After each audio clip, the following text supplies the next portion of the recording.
Hello, everybody. I'm Alane Freund, licensed marriage and family therapist. I'm out in California on Zoom today with my dad, Dr. Joseph Freund, a retired physician and many years microbiologist. He's been doing a lot of research on COVID-19. And in this video, I wanted to ask you, Dad, about the test. I mean, I can't tell you how many times I've thought, oh, I want to get a test. I want to get tested. And I know you're hearing people say that all the time. What's the deal? Help us, please. Well, it's very frustrating to me to hear these people talking about getting the test, complaining about the government, not enough tests. I don't think that people really understand this test does nothing for normal people right now. It does nothing because we know that if you get exposed to the virus, you're going to go 2 to 3 days with incubating or growing the virus. And during that time, you're probably not going to test positive. If you get the virus, you will test positive. If you don't have symptoms and you're positive, what are you going to do? Well, you're going to shelter in place. You're going to take the medications that people take. You're going to take, a lot of doctors recommend taking zinc, melatonin, and a multivitamin. Well, do that. You don't need the test if you've got symptoms because no one's going to do anything other than what you are for you at that stage. If you have risk factors, live with someone with risk factors, and if you don't know them, I can cover them, or you can look them up. Then you should consider getting the test for you if you have a risk factor. But it may be 5 to 7 days. You may have minor symptoms that get worse in about a week. During that period of time, just treat yourself with the symptomatic treatment. Tylenol for fever and pain, etc. But people just seem to be frantic about it. Now, they talk about how many are positive, negative. That doesn't matter because we know that between 25, maybe as high as 60% of the people have very little or no symptoms. They can spread the disease. But we also know from a study in a hospital in Rosemont Hospital, I forget where it was, they were testing with the antibiotic test or the antibody test. Now, to know you've got the virus and don't have symptoms, just know to stay home. But where you really need a test is after you've had the disease. An antibody test measures if your body has built resistance. Any disease you have, any bacterial or viral disease you have, will cause your body to fight it by developing a protein called an antibody, which attacks that particular virus or bacteria. Thousands of, well, hundreds of examples: measles, mumps, chickenpox.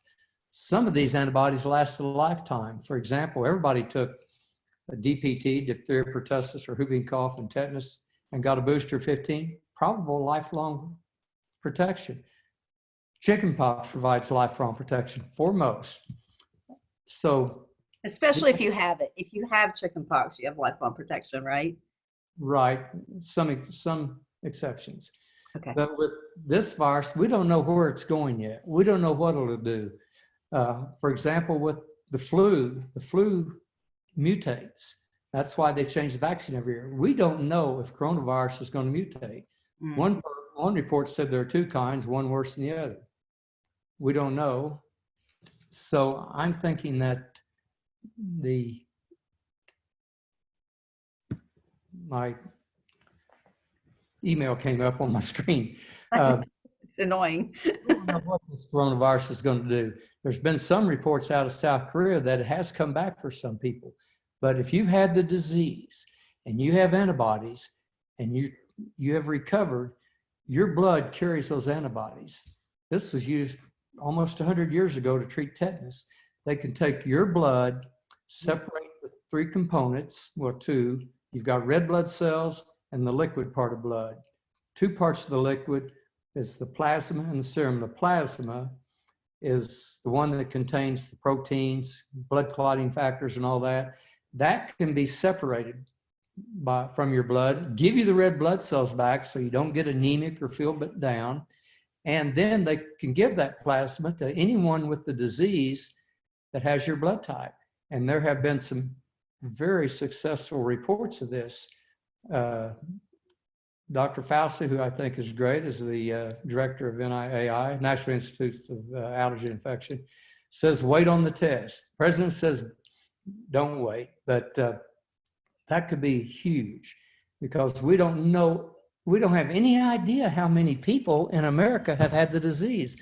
The hospital in, I think, Boston tested 400 to 600 people in the parking lot before they went in. They found that 30% of the people had antibodies. Now, I don't know the validity of their test. It's not out for everybody yet.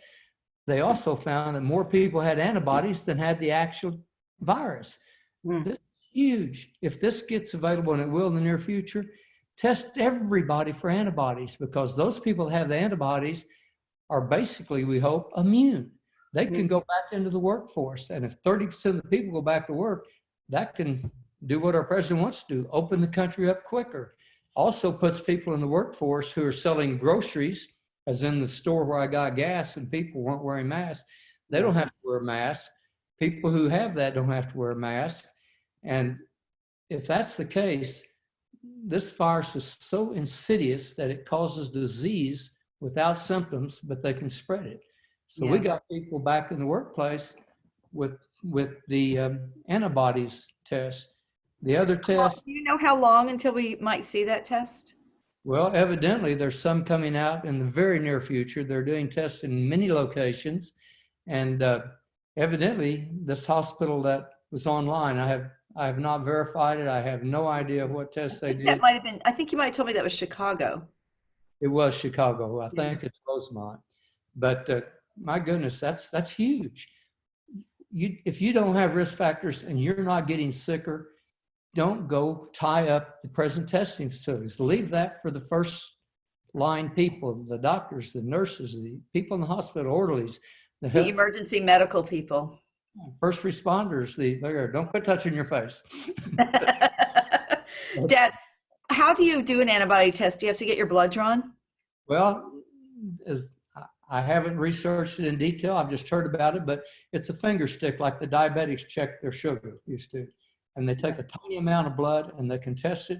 I understand it only takes minutes. And there could even be home tests. I don't know the validity. I don't know how accurate it is. I don't know if there's false positives. But they're working on it. But people all over the country, research labs are working on it. And I think that far more valuable than running a test when you've got millions of people out there who will test positive or negative.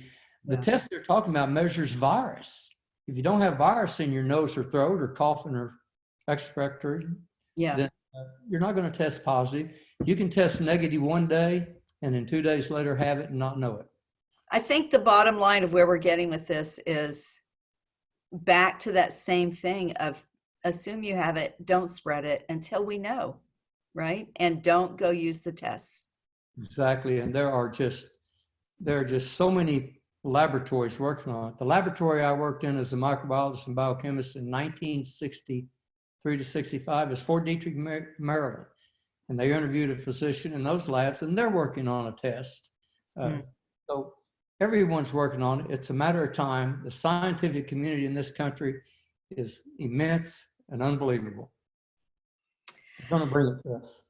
Thank you for giving us some hope here today, Dad. I think that's a really good message, both that we don't need to go use the tests that the frontline folks and people in the hospitals and emergency medical services and first responders, they really need the tests. And for people who are sick and getting better, we need to know when they're better. And the rest of us need to just consider that you have the virus and be sure that you don't spread it to anybody. It's really so simple, isn't it? Wear masks, shelter in place, follow the advice of your professionals. Your politicians aren't just coming up with this. They're listening to the medical experts and the scientists. Yeah. All right. Thank you so much, Dad. Have a great Sunday, everybody, and we'll see you again here soon. Bye.